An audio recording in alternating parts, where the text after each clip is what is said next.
থেকে রজত বলছি। আমি রামকে ছাড়বো না, ও আমার রাম।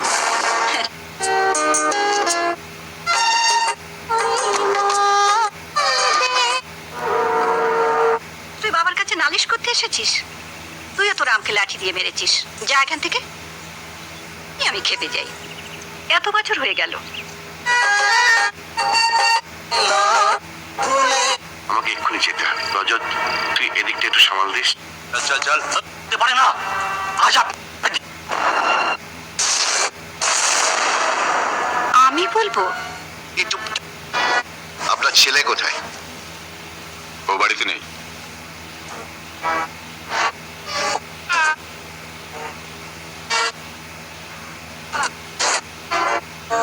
তুই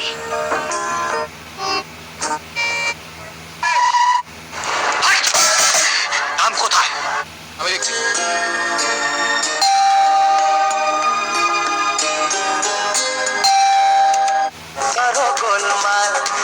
ওদের জল দেবেন? আপনি যাবে চলে। বলো কি বলার। তুই আর তোর মন। আরে ঠিক আছে, তা বল। কিন্তু একটা থানার মধ্যে একজন ওসির কতটা ক্ষমতা আছে? মনে রেখো, 10 বছর হোক, 15 বছর হোক, আমি তোমার জন্য অপেক্ষা করবো। কোন ছেলেকে ভুলতে পারে?